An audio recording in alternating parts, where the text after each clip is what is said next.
everybody, how are you? Happy Friday night to you all.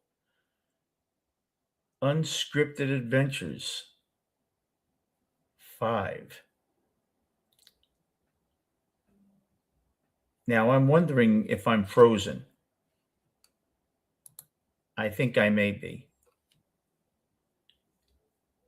Am I frozen, Dana?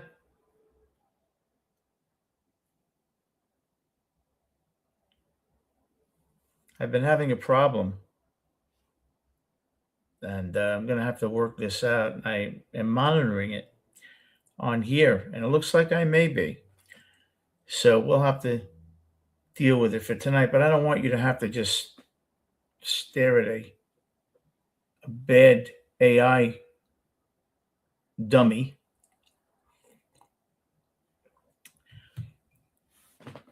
You know, I heard a lot about the State of the Union address. Those of you who know me may be a little surprised that I didn't do a show about it. I am worn out by all the politics. I'm worn out by all the nonsense. I'm worn out by a country I love, but a country that I don't understand, nor do I approve of a lot of which is going on. But it's not my call. All we do is vote people in office. That doesn't mean they're going to listen to us. And it gets hard sometimes. So I didn't do a response. And I did get some emails today asking me what I thought because they generally see me do a show on something political like that. I'll answer you in a blanket statement. Getting involved in politics raises my blood pressure. Not true. I have 110/70 all the time. But it raises my bullshit meter where it annoys me to the point where if I had high blood pressure, it would go through the roof. We have a lot of work to do to be the great country that we beat our chests and say we are. I still love this country. I wouldn't want to be anywhere else. But that doesn't mean I wouldn't want to see change. And the you against me mentality, it's played out. It's played out already. Enough. You know, everyone should try to get along. And I'll tell you why I bring this up. Because I taught today. Today is my great composers of the 20th century class. And today it was Burt Bacharach and Hal David, the dynamic duo who wrote for Dionne Warwick and seemingly for everyone. So many great songs. What's New Pussycat? Yeah, songs that you would say, that's them? Yeah, that's them. And I do a theme once a week. I did the Gershwin brothers Thursday, upcoming Thursday. I'm going to do Carole King, the Great American Songbook. She wrote at the Brill Building with Neil Sedaka and a lot of those young writers that cut their teeth in New York. And there was an argument between someone I do the class with, who was a teacher. He was a professor. He's 80 now. Yeah, Dana. And he is a former Princeton graduate, big shot attorney for years. Very, very well read, very bright man. And one of the students who is not on his side, as we pick it now, on the political pie chart. Respectfully, for about 10 minutes, they got in it before class. I had to get up there early. And it ended nicely. Dana, you know what? I think I'm okay. I'm passionate at what I teach. I would never teach a class that I wasn't passionate with. When I was an adjunct at NYU, I taught microeconomics and business instruments. Um, I like math. I like graphs. Economics is all charts and all that, supply and demand, and mathematics involved. So I like that. I was also a lot younger when I did that 15, 20 years ago. Now, music. I consider myself retired, and I'm not going to raise the fake blood pressure level. But thank you, Dana. With music, I think I am. I really get into it. I like people to know where I'm coming from, and I want to know what they want. You weren't good at math? Math is rough. The problem with mathematics is if you miss a couple of classes and I'm teaching you additive inverse, algebra, I think I taught that in 7th grade,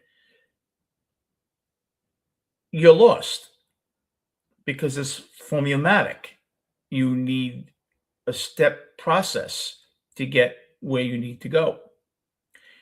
And you really can't miss classes. And if you fall behind, you can't just, if you're in my history class and I am teaching you about the Corinthians and you're a chapter behind, you can catch up. It's not perfect, but you can catch up. With mathematics, I can't send you home. Me? No, I don't have a genius IQ. I wish I did. But thank you, Dana.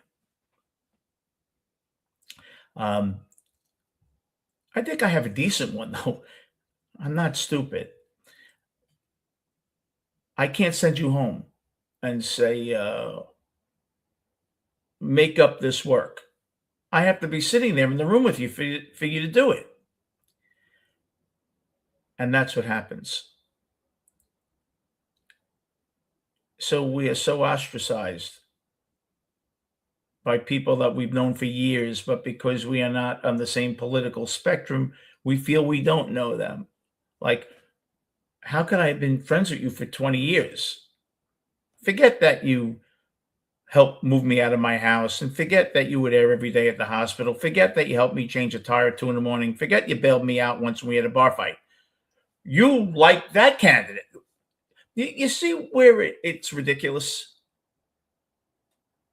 I guarantee you, none of these candidates know you're alive.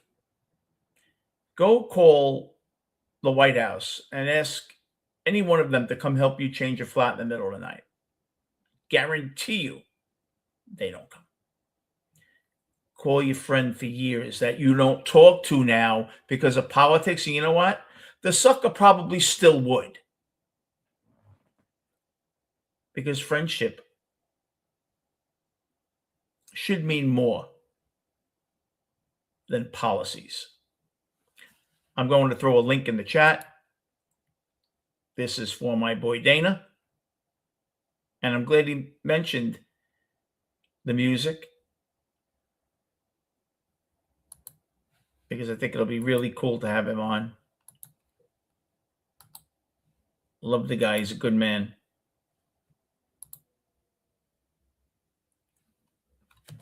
But yeah, I've seen, and I keep on glancing over here. I'm not being rude.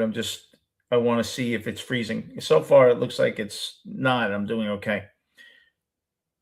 You're very welcome, Dana. I think that we have to get over ourselves. The narcissistic. Put it this way. I hear people say, Oh, Donald Trump is such a narcissist. Well, how do you think you're acting if you don't talk to someone because they like him and you don't? Are you being a narcissist? Who says you're right? I'm not saying you're not. I'm just saying, who says you're right? It's a mathematical impossibility that one man is wrong about every single thing he does. It's a mathematical equation that I will fight you on. I have a degree in math.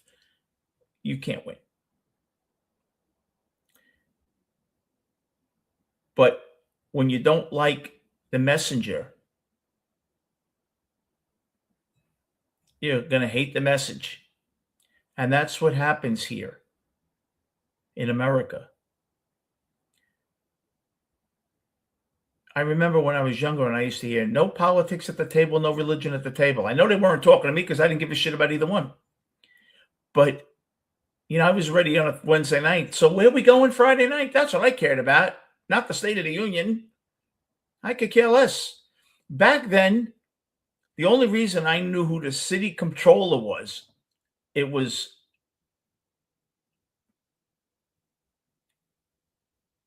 I even forgot it now. When I was 13, he came to speak at the school, Caballero Junior High, 281. It was a Jewish name. And he came and we all went to the auditorium. No one listened. I forget what his name was. Maybe I could find out. Who was the New York City comptroller in 1973?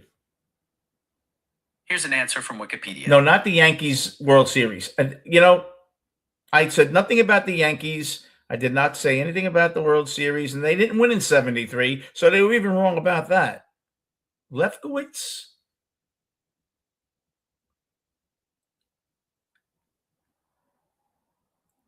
And I didn't even know it was control. I thought it was Kun. Even that they have to make it. Controller, 1973. It was a Jewish name. I remember that. Oh, wait. No, but it wasn't Beam. Beam was the city comptroller. Or then maybe it was someone else. Oh, maybe it was 1974? Could have been 74. Could that have changed? Harrison Golden? Well, they're both Jewish names, so I don't know. Take my word for it, he was Jewish. And I would love to hear what they have to say. But we don't. Yeah, it said the comptroller. Are you coming on, Dana? I dropped the link in there.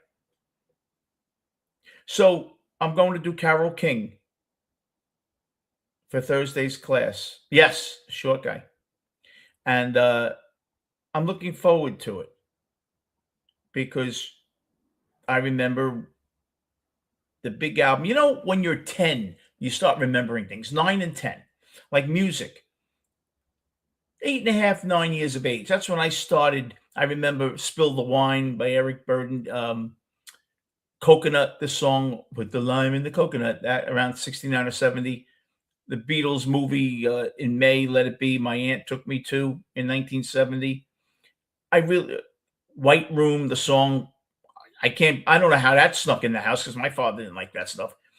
But you start really paying attention. And I remember Tapestry, the Carole King album, because it was played all over the radio. And I think it won an award probably. But it's too late. That summer, I think of 70, it was on every 3 songs. Every radio station. You tried, what happened?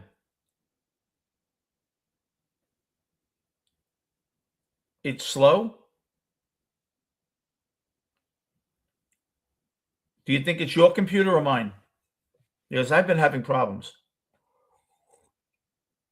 Well, you can come on another time. You don't have to. We could talk like this. But yeah, so Tapestry, 1971. And I remember the songs.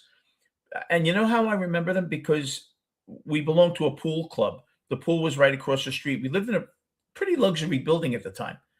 And the pool, it was Lawrence Gardens. And it was the same owner of the building, Donald Trump. I remember Donald Trump as a teenager being in the big Continental with his father, who always wore a top hat, and they used to go and collect the receipts, the rent receipts. I remember. Oh, there he is. I, It was a little slow. How you hey, doing? good to see you. You shaved the head? Yeah, I shave it every couple of days. You look like a dirty Q-tip. That's Or funny. Blofeld from James Bond. So, how are you? Everything good? Pretty good, yeah. I want to put this out there. I was talking to Dana about this earlier. I'm very concerned. Joe Coltrane, a friend of mine, would come in here continually and we would talk. We met. I met his daughter. I haven't seen him around for more than a month or 5 weeks or 6 weeks. I called his phone, left a message. He would always get back to me. I'm concerned. Maybe he's not feeling right. And the reason why I'm concerned is because I know he had a very serious widowmaker heart attack years back in his 40s and almost passed away. And I'm Oh my God. so worried, and I don't have the daughter's number. I left a message. Maybe if he has a lock on his phone, they don't know how to answer. I don't know, but my mind is wandering. I know we didn't fight, so it wouldn't be that. Right. But I pray. So put good feelings out there for Joe Coltrane, just a gentleman, a good guy, and I really would be heartbroken if I find out something's wrong. I really would. And if something was wrong, I wish I'd know because I'd help him. Right.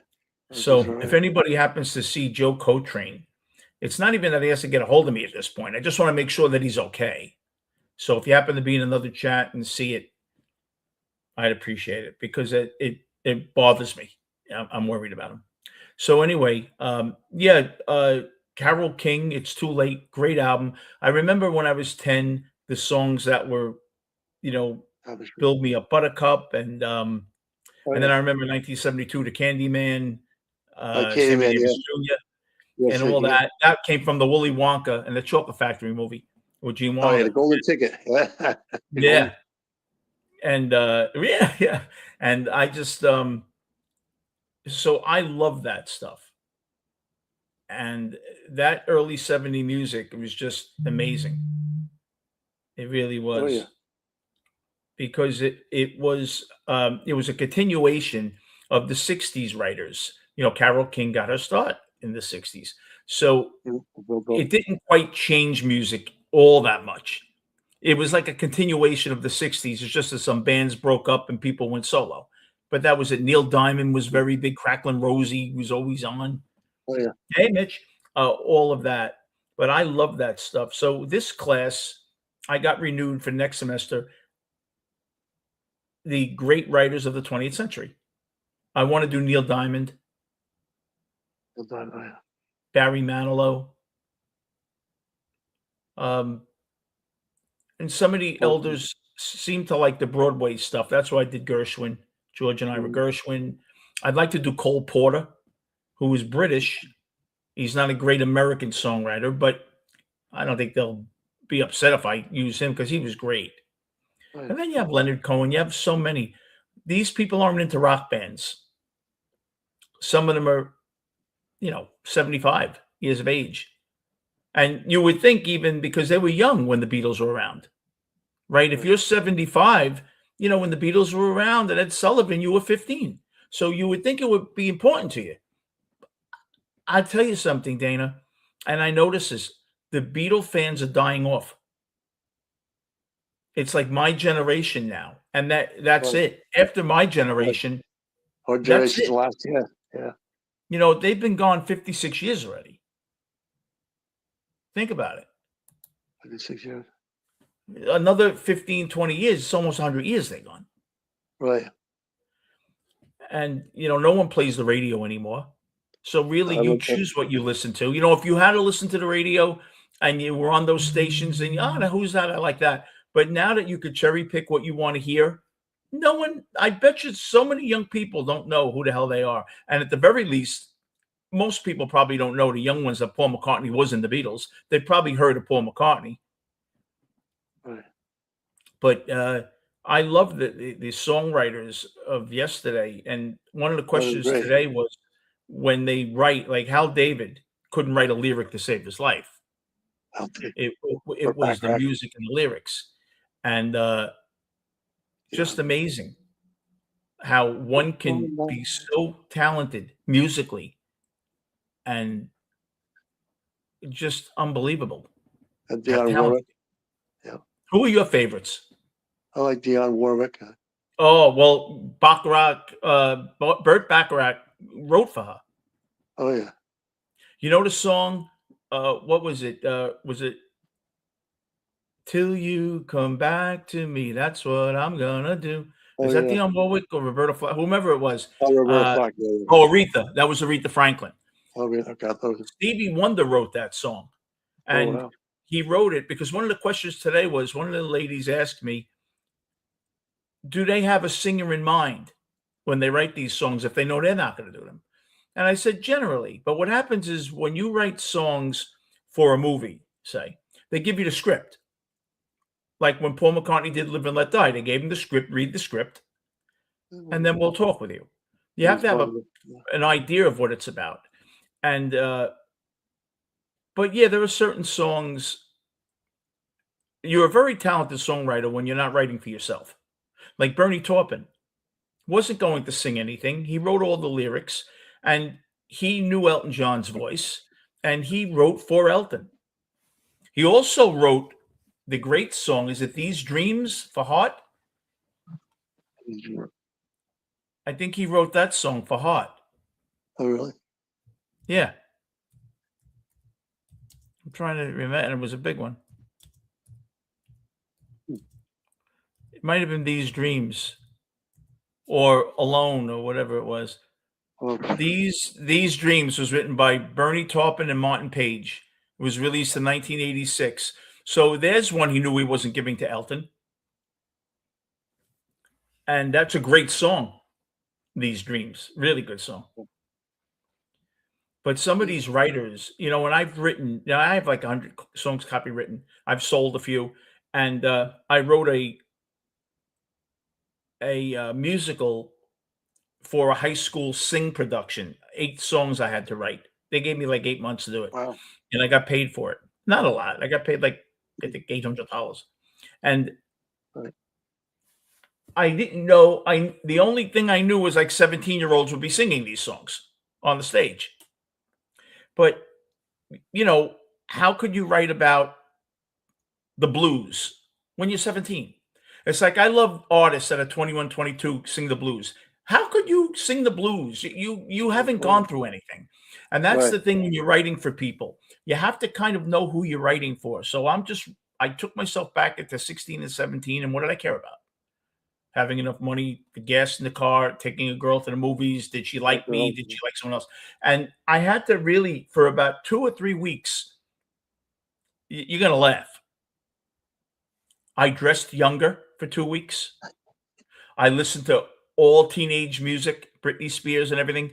I put myself into that mode of trying to think like a 17-year-old, and it worked. You Find Tricks, Walk On By, great song. You Find Tricks, and I wrote it. It took me about 6 months, and then I had the meeting with the orchestra conductor, and that's a great song, Walk On By. And, I did all that, and it worked. It worked. It did well. I got an award from them, which I would have got an award even if it flopped because I did it for them. But it was nice. It was a great experience. I don't like writing for things.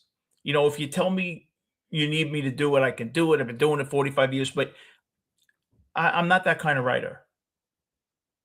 I've You done it write from enough the like that. experience, If you right? told me write about a girl who just found out her boyfriend cheated on her and she goes to live with, yeah, I could write if you gave me the story, but no, I like it right out of here. That's what I enjoy. I enjoy that process. Alfie. Yeah, Alfie's a great song. What's it all about, Alfie? You know, it's also another song that Burt Bacharach, I'm gonna put it on for you. You're not gonna believe it. I know a lot about music. I certainly do. I didn't know this.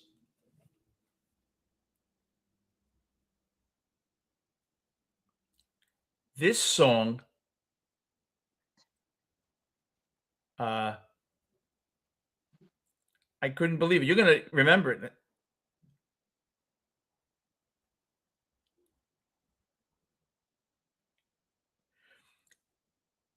This song, Burt Bacharach wrote in '64.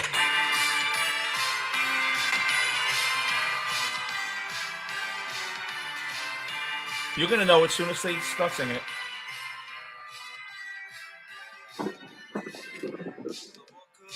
Yeah. It was in the 80s, right? Okay. We're back record now. Naked Eyes, 1986. Have I been freezing? Can you tell? I haven't been freezing, have I? What are you going to a different spot? You know, my brother's downstairs. His friend's giving him a haircut. I heard somebody talking. I just walk around. Oh. Am I freezing at all, or am I okay? Dana, You're am I good. freezing? No. Good.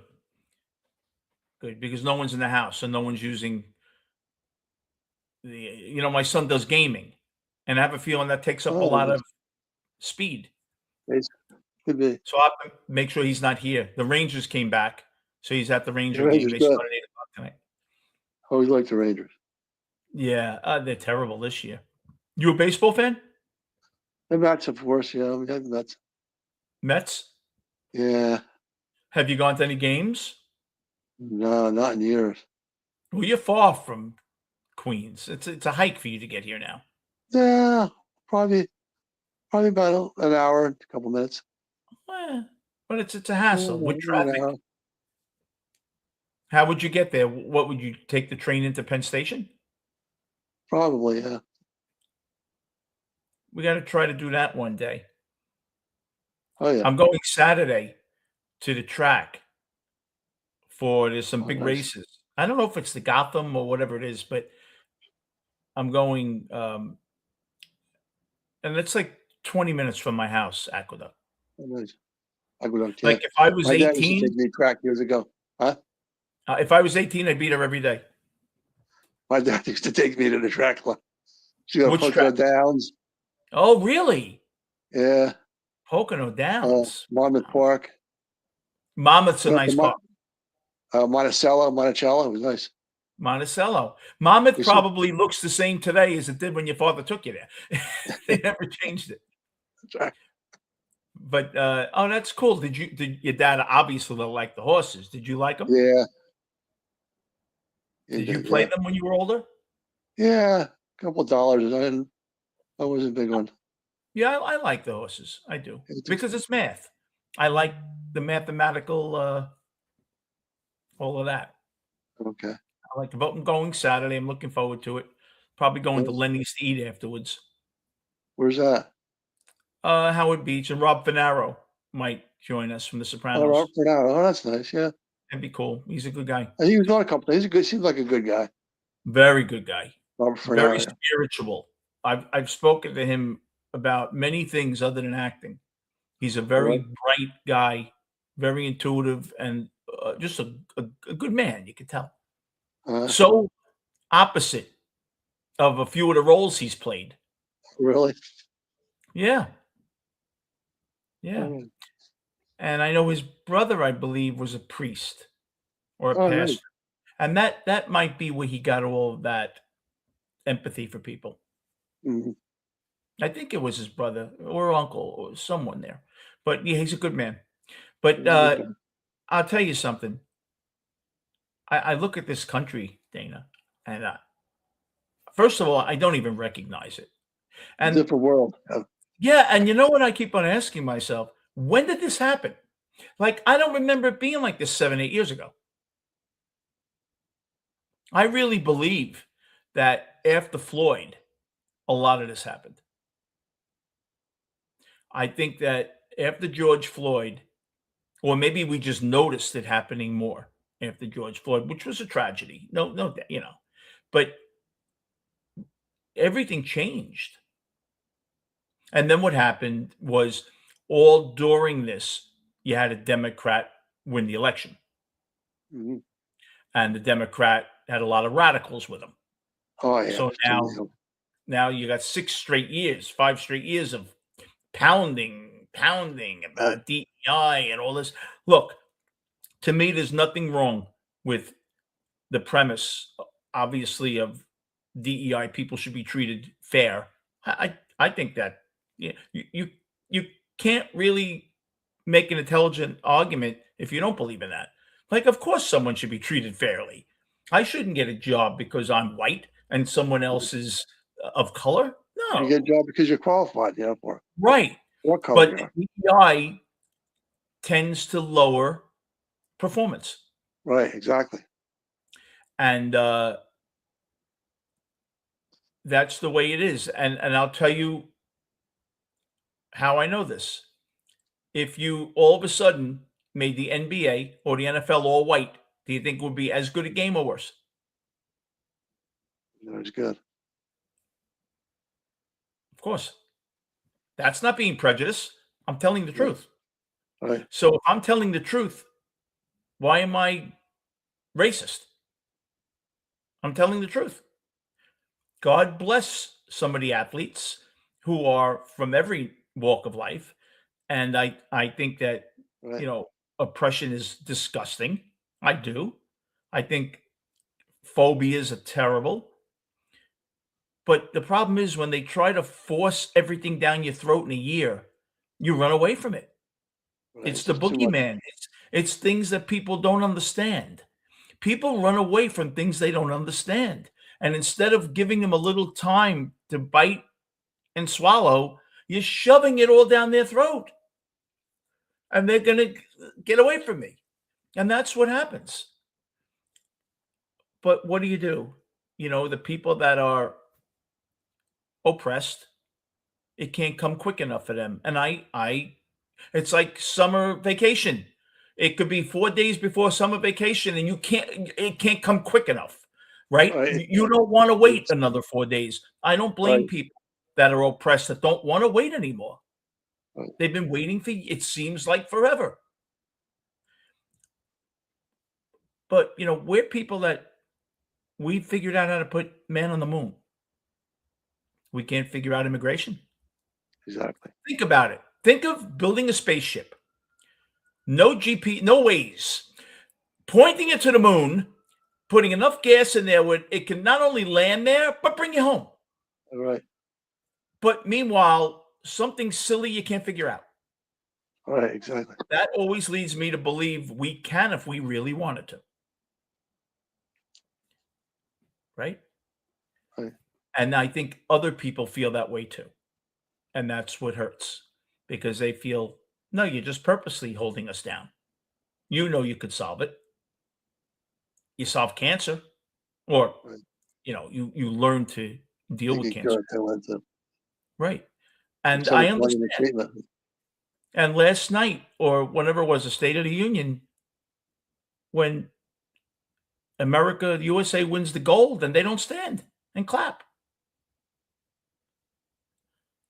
Don't you love America? Right? That's un-American. Right, exactly. I know people don't like the man in charge right now, but how about the kids that won for your country? Can you give them a little? You're not clapping for him. That's You're right, yeah. clapping for the player because the players were there. So you're not clapping for him. You're clapping Right, for America. So what's the problem? And this exactly. is the and well, that what's the this is the problem that you feel you can't even admit because you're so angry at one side. I don't think there is anything wrong with making a statement that our citizens come before people here illegally. I don't think there's anything wrong with that statement. Now, that's not to say you should be torturing other people, but there's nothing wrong with that statement. America should come first. Go to Italy and see if you have a problem with someone that lives there in the court of law. Who's coming first? Listen, Yeah, yeah. One of the only places I saw where people not of the origin come first is in Costa Rica, Dominican Republic. I'll tell you why, because they are very big tourist places and they don't want Costa Rica, the Belize, tourists bothered. Because if a tourist gets robbed, they're not going to come there anymore. I back saw to visits, someone. right? I was in Costa Rica. I was in not Costa Rica. What am I talking about? I was in Dominican Republic. I was in Boca Chica, and Good chica. and a moped came by and grabbed the chain right off my friend's neck, and I just missed. I went to knock the guy off the thing, knock his tire, but he got away. If that guy gets caught, the cops are going to beat that guy to a pulp. Oh yeah. Because you're going to lose tourism. They're broke there. You're going to lose people buying jewelry. And so there are places that really protect the tourists. Look Yeah. what happened in Aruba when that girl disappeared. Oh yeah. You think you were going to let your 17-year-old daughter for spring break say, "We're going to Aruba"? You think you'd let her? No way you're not. I'm not paying for it. Right. You lost a lot of juice because of that stuff. So you have to protect people. But there has to be a better way to do it. And it just seems like we're failing on every front. Now, I don't know what the answer is. I'm not that smart. I don't know. But you know what? We just try. Now, I'm looking forward to the spring, and I'll tell you why. I usually love the winter. I'm a Christmas guy. My son's a big Christmas guy. Because of Colby passing away after Christmas Yeah. More Colby. and all that stuff. My brother-in-law died a few days gee. before Christmas. This Christmas, I'm glad it's gone. And usually, I'm not that way. I'm glad it's gone. I'm ready. Maybe I'll heal for another 6 months and I'll be ready for next Christmas. But don't want to think about Christmas. I got my little guy. I have his ashes. I had this made. Oh, nice. Thanks. Always good to that. But I'm ready for baseball. I'm ready to scream at the Mets at my television screen. I'm ready to be disappointed again and again and again. The only thing I can think worse is being a Jet fan. Oh, Jets, Oh my yeah. God, being a Jet fan. Very good. In fact, I have a friend who is a And the devout Giants too, yeah. season ticket holder, and he gave up his season tickets. And I'm shocked. I was really shocked. I couldn't believe he gave them up. He's had them up for years. He waited on a list to get on, gave them up. Gave them up. Because it's a big expense. I know, It's a big every year. Yeah. You come from here, it takes you 2 hours to get there. He tailgates. So he's there at 10 o'clock in the morning or 9:30 for a 1 o'clock game. It's a 15-hour day.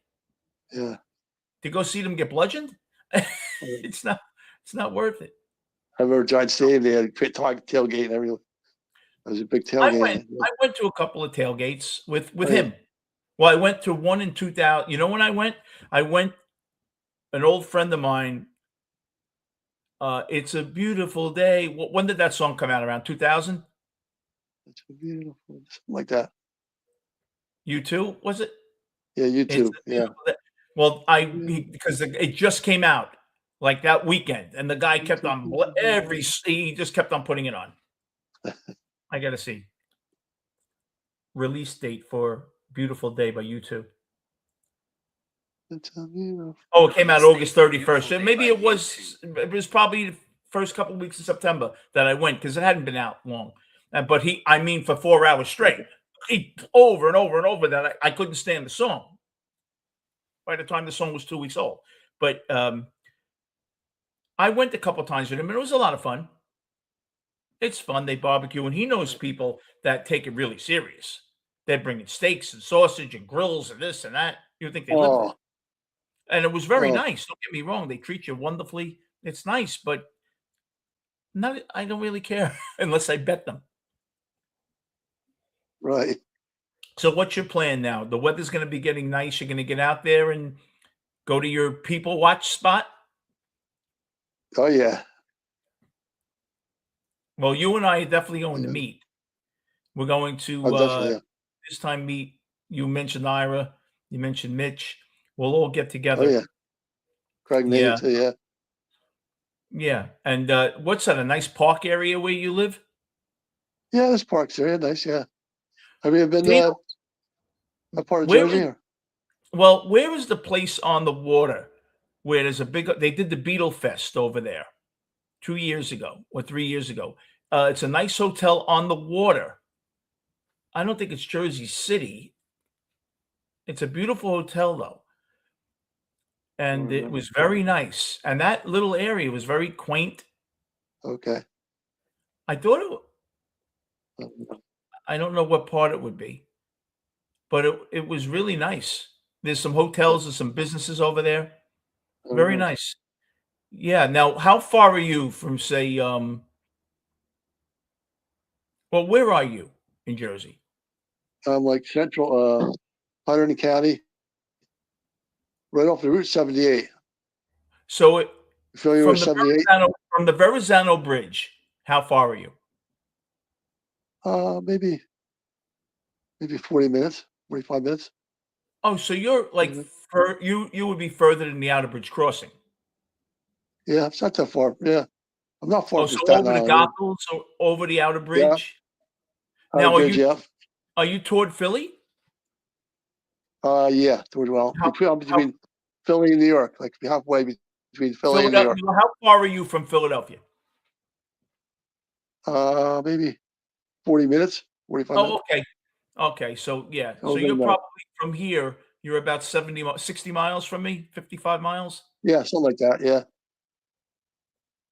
Do something you like know where that. Hillsborough is? Hillsborough, New Mitch's Jersey. brother. Yeah. Okay, how far Oh, Mitch's Hillsborough. Yes. brother lives there. How far are you from Okay. Hillsborough? Maybe 15 minutes, 20 minutes. Oh, really? Yeah. Okay, it's nice over there. Yeah, Hillsborough's nice. Yeah. Hillsborough, it takes me without traffic, about an hour 20 from here, Okay. but it's 70 miles from me. I guess. So, yeah. Not bad. So you're probably maybe a little further in, maybe. Well, it doesn't matter. I don't care. 20 But minutes. Yeah. yeah, we'll definitely get together. It'll be fun. Oh yeah. I like that. I like that. So give Oh yeah. me your three favorite movies of all time. I leave you on a desert island. Believe it or not, I set up electricity for you so you can watch them. What are your three favorite movies of all time that you would bring on a desert island? You're going to be away for a year. It's of course Godfather. That's going to be up there. Godfather 1 or all three of Yeah. them? You can count Uh, all three of them as one movie. two. So, okay. Okay, so you got the Godfather series. The three of them is one choice. You got another two choices to make. French Connection. Oh, I haven't. You know what? I might watch that later. Good movie. Yeah. And the next one, Oh, gee, there's so many of them. no comedy. It would all be drama. Yeah. I can't think. There's so many of them. Pope of Greenwich Village. You like that one? Oh yeah, it was good. Yeah, Pope of Greenwich was good. Yeah. I That's a think good one. they I broke his would fingers and Mickey Rourke. Yeah, yeah, that was great. I would probably take Back to the Future. That's the future. Um, and if they were out of that, I'd take Ferris Bueller.